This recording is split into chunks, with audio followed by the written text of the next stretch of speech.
Welcome back to Virtual Trade. I'm joined by new trader Jenny Horne. Jenny, welcome back. Thanks for having me again, Scott. Well, Jenny, today's our first day looking at options. Are you ready? I'm ready. I'm a little nervous to show you how little I know, but I'm excited to learn.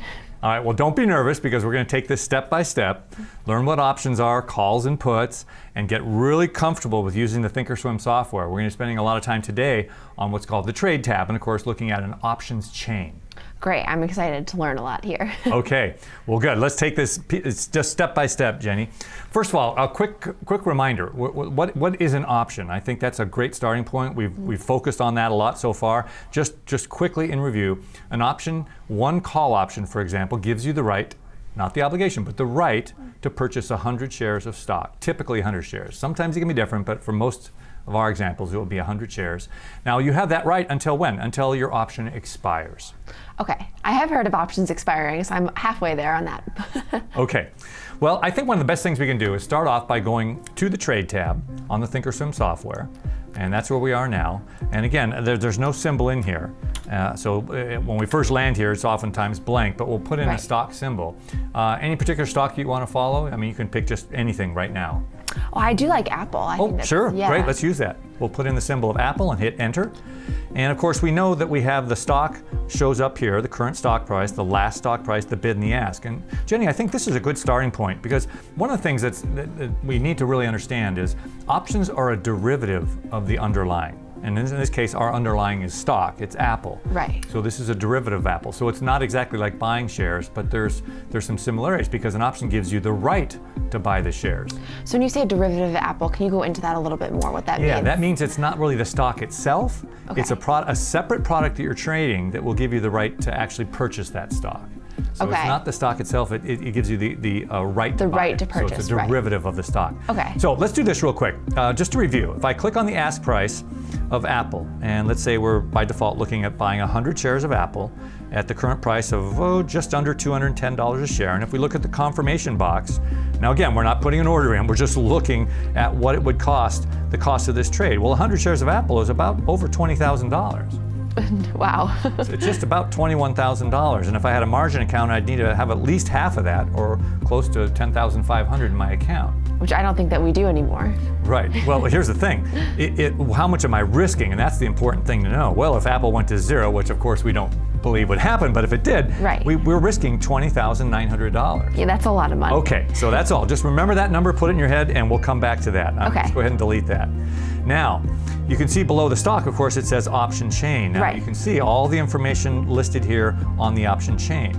Well, let's start off by looking at let's highlight one. I'll click on this one that says 14 September. Now, what does that mean? Well, that is the expiration date, right? Remember we said a call option gives you the right to buy 100 shares until it expires. Right.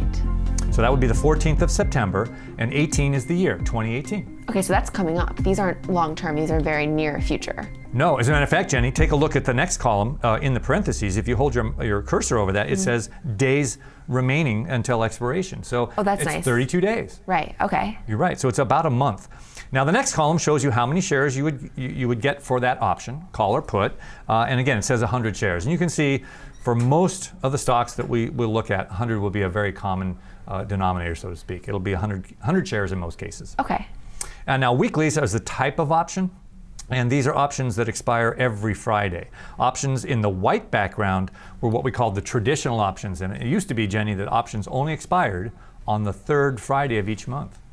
Oh wow, and now they expire, it's more random than that? Right, so now if you have weeklies, it's each Friday of each week. Not every third Friday, gotcha. But again, those weeklies don't go out as far as you might think. They go out just for like a month, 2 months, something like that. So the white ones are the traditional Those are the traditional. Okay. Okay, so that's a good base for us to start on options. Now, let's dig into actually the mechanics of how an option would work. Now, first of all, on the left, Jenny, we have calls, and on the right, the puts. Okay. Calls give you the right to buy 100 shares. And puts are the right to sell? Exactly. Great, okay. Puts give exactly. So let's focus on calls for right now and start from the very top. Now, since we're looking at the options in this expiration date of the 14th of September, how does it work? What if I wanted to buy or sell a call, right? Well, again, we have a bid and an ask column just like we did with the stock. No difference. How do we know which option we're buying? In other words, remember, an option gives you the right to buy 100 shares of stock at a fixed price. Well, what is that fixed price? It's what we call the strike price. Right, so these are the strike prices we're seeing, right? That's the bid and the ask, and here's the column where it says strikes, right down here. Okay, I'm sorry, right here, this column right here, the strikes. Now the strike is, remember, the price that you have the right to buy the stock. So if I chose this one, right where I have my cursor, it says 205. If I purchased that call, I would have the right to buy 100 shares at what price? The strike price, 205. 205, gotcha. Now we can add more strikes here. We're only looking at 4. If I come up here and say, well, listen, I'd like to see 10 strikes, go ahead. It just gives you more different strikes you can pick. There are a lot of strikes. So how do you even how do you choose which one, because there's so many now? Well, we will get into that in more depth in one of our next episodes. Okay. But right now, just remember that is the strike, that is the price that you have the right to buy the stock. So as a matter of fact, let's do this. Let's pick an option that gives us the right to buy stock at the current stock price, around 210. So let's choose the strike of 210. That would be this one right here. I'll highlight it. All right, now this option, if we were to purchase it and paid the ask price, we would have the right to buy 100 shares at 210, just about where the stock is now. Okay, now what does this 430 mean of the ask? Oh, okay, well let's take a look. So the bids and the ask is just like the stock. So the bid is the people trying to buy, and that's the highest price they're willing to pay, $4.20. Okay. And the ask are the sellers, and they're willing to sell at anything at 430 or higher. Right, okay. So that's the buyers here and the sellers here. So let's go ahead and click on the ask price, and of course that will give us an order, as you see, to pop up to buy one of the 210 strike call. And we'd have to pay $4.30 for that. Now, just like we did with the stocks, Jenny, let's click on the confirm and send and see what our max loss would be, or the cost of this trade. Well, the cost of this trade is really quite a bit less. It's $430 plus commission. A little bit different than the $20,000 figure we were just looking at. Exactly. So again, one of the interesting things about options is that obviously the downside risk in this particular case of this, the 210 call, is the maximum is what you paid for it. And that, as we can see, would be $430 plus commission. And you'd have the right to buy the 100 shares at $210 for what? For the next 32 days. So then why wouldn't everyone trade options? Because it seems a little bit cheaper, and it says that your max profit is infinite. So well, yes, but there are differences, and we'll go over those in detail, like I said, in further episodes. But just keep in mind, this has a time date, and it's only for the next 32 days. Whereas if you buy stock, you own that stock. You own that stock as long as you want. Gotcha. Okay, Infinitely, so this is a much shorter term way of trading. Gotcha. Exactly. So again, but that's a great question, because that is definitely one of the things we'll be talking about. 430 sounds a little bit less scary than $20,000. Absolutely. But again, you have the right only for the next 32 days. Gotcha. All right, so now we're getting a good feel for the options chain, the bid, the ask, and of course the strike column. And the strike column is very important because again, that's where you have the right to buy the stock. So keep that in mind. Right. That's All right, pretty cool. so any questions so far? Because I really want you to be comfortable with this options chain. I do understand this. I guess maybe I have questions. Why September 14th? Why not September the next week? Or why this? Like, how do you go week to week picking what options you want to buy? That's a great question. And again, we'll go into detail on that. But let me just start off by this. And I'm glad you asked that, because whenever you choose an option, right? First of all, you want it to match or align with your expectations of what we think the stock will do between now and the expiration date.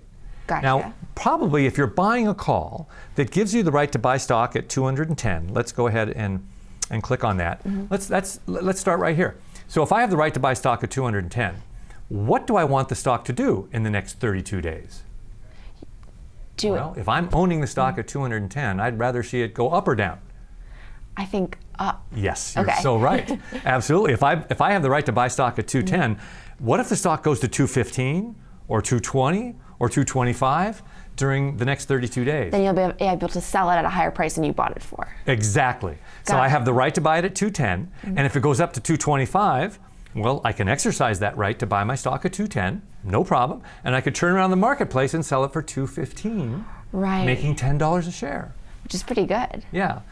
So again, that's just a scenario where the stock goes up. Now the stock could go down, and we'd lose our $4 or $430 because if the stock doesn't stay above 410 on expiration date 32 days from now, that call unfortunately is worthless. Right, and you're losing money when you have to sell it. Right. Gotcha. Yeah, you might have to sell it, or if you held on to the very end and the stock went down, that option could be worth 0 on expiration day. Could you ever end up owing money then on that option? No, remember, the risk you have is what you paid for the call. Okay. So if the stock went down to 150, it doesn't matter. Our risk is set at whatever we paid for the call. Okay. In this case, $430 plus commission. Gotcha. Okay, well, Jenny, I think you're getting a hang of it. Yeah, I mean, I have a lot more questions, so I'm excited that we get to go a little bit more into this. Oh, absolutely. Now remember, we're just dipping our toe in the water, so to speak, here. Right. We're going to learn about puts in the next episode, then we'll talk a little bit more about buying and selling options. And then again, we're just going to get going and learn all about different strategies and things like that. So this is a great first day. Great. I think this tool also is really helpful to look at it this way, because I hear strike price, I hear bid ask, all these things, but seeing them all laid out in front of me is really useful. It does, and I would suggest, spending a little bit of time on the option chain, bring up some symbols of some different stocks in the portfolio, and just get a feel for the layout, the time and the price, because you said, like you mentioned, how long do I know to go out? Well, again, we're going to have to align that with what our expectation is for what the stock's going to do over what period of time. Yeah. So these are all the things we'll line up when it comes to actually picking an option, but that's down the road. Okay, great. Fantastic. All right, well, Jenny, that wraps up our session, our first introduction to an options chain. Do you feel a little more comfortable? I do, and I'm excited to keep learning more, because this is something that's really cool once you get into it. All right, well, thanks a lot, Jenny. I'm looking forward to it as well. Thanks, Scott.